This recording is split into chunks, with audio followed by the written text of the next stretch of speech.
Family and fellow soldiers, I'm the purser, and this is the moment of truth. Why do you care so much about the Rittenhouse trial? This has been something that I've been hearing a lot in the last 5 days or so. I've had so many of the people, white people in particular, who follow me on Twitter, individuals who have never posted so much as a comment or even a single solitary like on my Twitter. And yet this last week, they couldn't contain themselves. And these white supremacist troll accounts, these lurkers, they've been asking, why do you care? Now, of course, the obvious response to that would be, why do you care? None of the individuals involved had any connection to you. You don't know them. You don't care about them. You can't forget about them fast enough. So why do you care so much? But you know me, whenever I give a rhetorical beat down to these white supremacists, I never do it halfway. Now, before I get started, keep in mind, as Neely Fuller and Dr. Frances Cress Welsing have both observed, the white supremacists know exactly what's going on. They know exactly what they're doing. They like to play dumb. And a lot of black folks like to play dumb right along with them. So before we get started, let's make sure we understand. We are not at all fooled by these phony pretenses of ignorance on the part of these white supremacist apologists and sympathizers. They're just pretending. I don't understand. You understand exactly what the issue is. But since you decided you want to step in it, you're going to get that business now. I'm going to go ahead and explain to you exactly why it is that we're devoting so much time to the Kyle Rittenhouse mass shooting. The reason that we care so much about making sure Kyle Rittenhouse is punished is because this is a pattern of young white males taken to the streets with guns shooting at black people. June of 2015, Dylan Roof decided that he was going to go to a black church and kill a bunch of black grandmothers and the pastor. Why? Because he didn't like black people. And instead of condemning him, you had a mealy-mouthed governor who took several days before she figured out that something bad had happened here. And you had Fox News saying it was astonishing that anyone thought that this was racial. And Dylan Roof wasn't even the only example from that year. Just a few months later, in Minneapolis, you had some white supremacist 4chan racists who decided that they were going to make the people protesting the murder of Jamar Clark disperse. Young white males picking up firearms and deciding they're going to go miles and miles so they can find a group of black people protesting police violence and then starting gunfights there against people who have no weapons at all. They showed up and started shooting at people. And these were not some 40 and 50 and 60-something good old boys. These were basically very, very young white youth, ages 26, 27, 23, 21. These guys are freaking millennials. And look at what the hell it is that they're up to. They had absolutely no problems whatsoever with that group of people. Nobody at that BLM protest had done anything to them, but they decided merely their presence there, the fact that they were protesting, they're going to pick up some guns and make them disperse. So you had these guys doing this long before Kyle Rittenhouse. This is a tradition among these gun-toting white supremacist young males.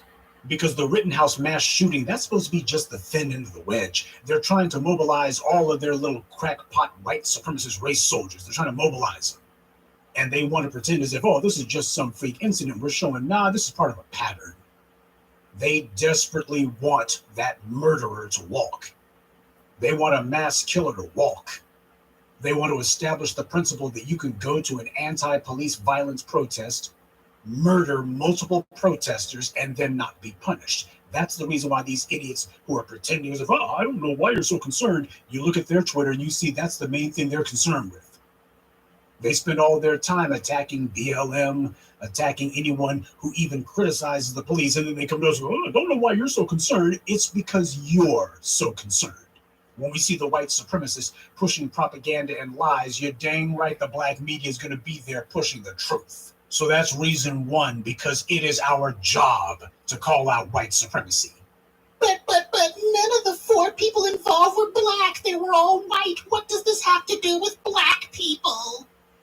The Rittenhouse mass shooting has everything to do with black people. We're the entire reason that it even happened.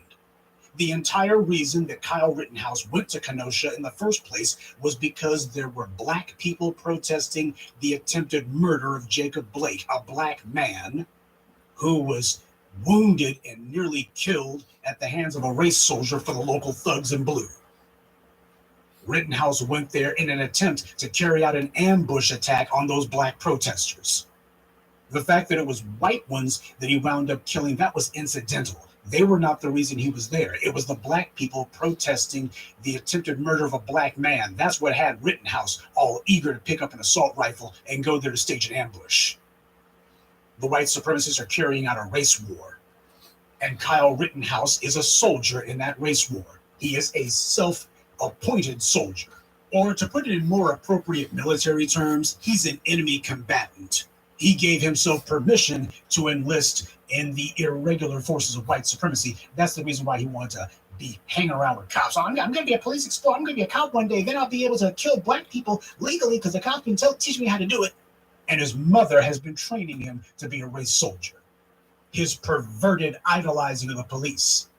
His absolutely degenerate sticking up for the Blue Lives Matters talking point. He assaulted a white teenage girl last year, July 1st.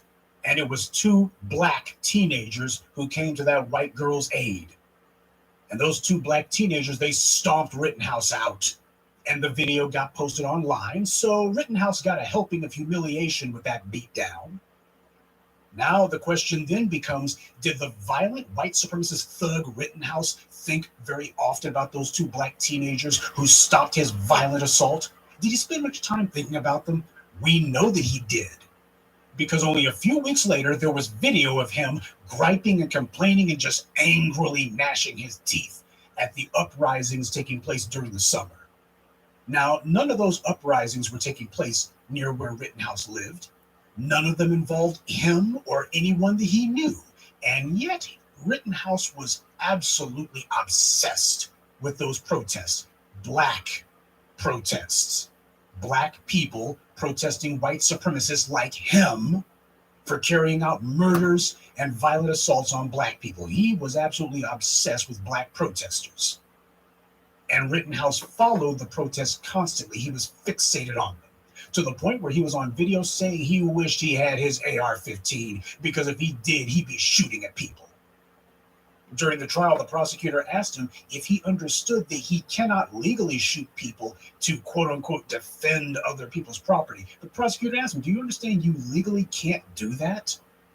And Rittenhouse responded, yeah, I know that I can't shoot someone to protect somebody else's car. Yeah, and he understood that last year too. Yet after making this online confession last year, just 2 weeks later, Rittenhouse, a minor, illegally took an AR-15 across state lines.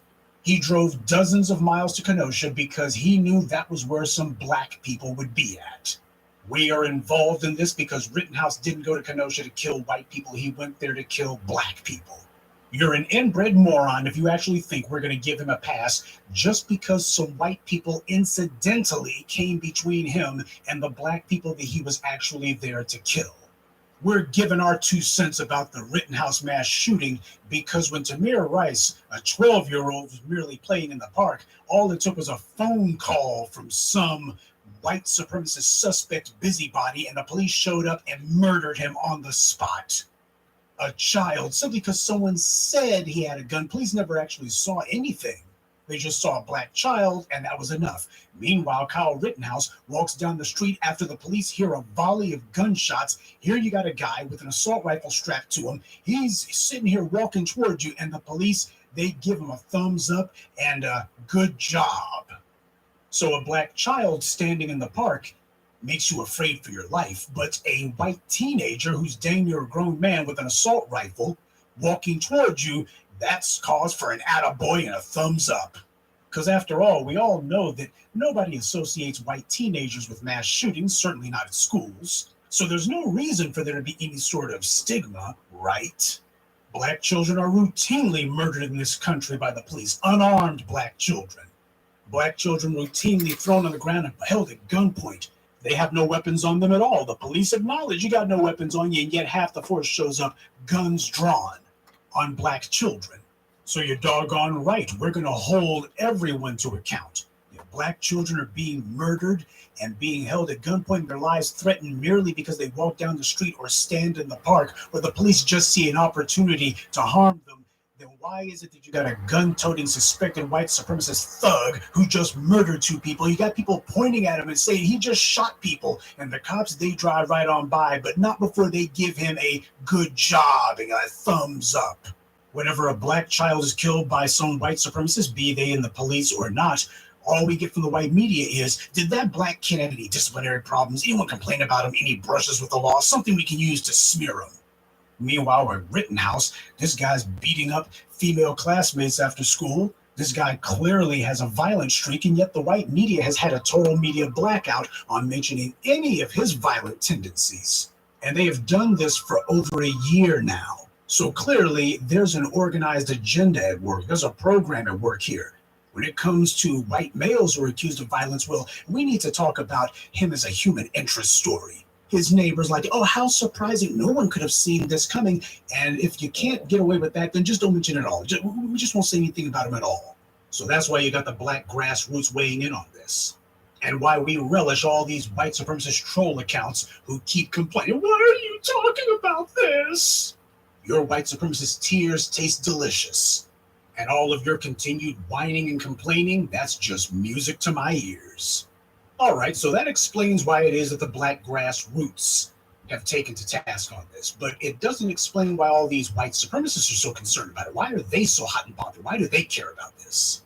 Rittenhouse didn't own any property in Kenosha, and the 3 white men that he murdered, if not wounded, those individuals, they had not been involved in any criminality.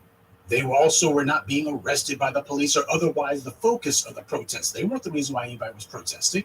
So why are the white supremacists, why are they so determined to defend this murder? Do they like the idea of having all of these white teenagers running around with assault rifles? These are the same people, by the way, who claim that, well, we don't believe that teenagers should be having guns, especially not after a mass shooting at a school. And yet all of a sudden they're going, well, what's wrong with the teenager being running around with an assault rifle? What's wrong with that? Yeah. Now they're showing what they really believe when you put the scumbags under pressure. But it goes beyond that. Why are these white supremacists so fixated on sticking up for someone who they know to be a mass shooter? Why are they so determined that they're going to protect him at all costs? It's because of what he represents to white supremacy. White supremacists are carrying out a race war. And a crucial part of wars, particularly wars fought over ideology, is the use of proxies. Now, for those of you unfamiliar with the concept, a proxy is someone who stands in as a substitute for someone else. We saw a lot of this during the so-called Cold War between the United States and the Soviet Union. The US and the Soviet Union could not take on each other directly, so what happened was you had a series of proxy wars that took place between the end of World War II and all the way up until the 1990s. Africa, Southeast Asia, Latin America, all of these became nothing more than theaters for proxy wars between the United States and the Soviet Union. We're weighing in on this for the same reason that the U.S. got involved in the war in Afghanistan. The United States had no people or property in Afghanistan, and yet when the Soviets invaded that country in 1979, the U.S. leapt to its feet and was all of a sudden just the biggest fans of Afghanistan you ever saw. But the U.S.'s involvement and support went way beyond mere words. The U.S. had the CIA flood Afghanistan with weapons, rifles, landmines, and RPGs to cutting-edge weapons like the Stinger missile launcher. But the U.S. went beyond that. It also sent so-called advisors to Afghanistan. Only these advisors were Navy SEALs and other military experts whose job was to teach the Afghan Mujahideen rebels advanced infantry and insurgency tactics, to give the Afghan military intelligence that the U.S. had on the Soviets. They were using the Afghans as a proxy army against the Soviet Union. That's what happened in that war. The U.S. understood fully that the issue wasn't Afghanistan. It was stopping the spread of communism. And you know what? It's the same thing for us. The issue here isn't just stopping one white supremacist mass shooter. It's stopping the spread of white supremacy, which is on the march. White supremacy that Rittenhouse is a foot soldier for. A lot of these white supremacists and their sock puppet accounts, they see us pushing back against this and identifying it for what it is. And they're scared. They should be. They have a lot riding on this verdict. We don't. You see, we can hit or miss. The bad guys, they can't miss once. They saw how quickly things turned. They thought they were running the boards for a good long while. They got away with the murder of Trayvon Martin. Got away with murdering another child, Tamir Rice. Why? They want to roll. You can't touch us. Then came the murder of Walter Scott. Michael Slager went down. And then went the murder of Laquan McDonald. That resurfaced. And Jason Van Dyke went down. And Amber Geiger's went down. And then Derek Chauvin went down. And all of a sudden they're going, man, the tide has turned. We can't stop this. We're just getting run over here. They're just steamrolling us. And you're right. We are. And we're only just getting started. I think it was TBA who quoted an NRA executive as having said, every victory fuels the next victory and every defeat fuels the next defeat. Well, as a white supremacist armed advocacy group, the NRA ought to know all about that one. That is the white supremacist ethos in a nutshell. They've got to make sure that the trend always goes in their favor. They can't afford to have anything going against them. See, black folks have conditioned ourselves that we basically wait until white supremacy has us on our deathbeds before we do something about it. The white supremacists, they don't do that. They're always looking at the horizon. If they see anything that even remotely resembles a threat or a challenge to their power, they immediately pounce on it to stomp it out of existence. It is because of the fact that the white supremacists believe in that practice of going after anything, no matter how small, if it seems to be a threat to them. That's what's made it where even though they are weaker than us, they still wind up having the upper hand because they're proactive where it counts. Now, on the other hand, when we start standing up and stepping forward and throwing our weight around, well, as we've shown just in the last few years, we'll have the bastards on their heels. And it won't take us decades to do it. So for all you little white supremacist sock puppet accounts running around pretending that I'm just asking, just as a concerned person, I'm just asking, I'm just curious, why are you so concerned about it? Yeah, mass shooter goes to an anti-police violence rally and shoots 3 people, killing 2 of them. Gee, why would anyone be concerned about that? For the same reason that you had white people all across the country, from Ricky Schroeder to other unhinged white supremacists, deciding to give their little state mental disability money to put up a legal fund for this idiot to give him bail money. Don't any of these white supremacists have anything better to do with their time and with the people's money than to support mass shooting teenage thugs? But that's exactly the point. As far as they're concerned, Kyle Rittenhouse is exactly what they need for their well-regulated white supremacist militia. You white supremacists, you're trying to get some momentum going. You think that this is going to be just like the murder of Trayvon Martin. It's going to be a watershed event. You can openly kill people. You can murder people if they protest police violence. You're trying to establish a new normal. And we're standing in the way of that. Because that's what moral people do. You push, and we push back. Only we push back harder. Good day. And be one.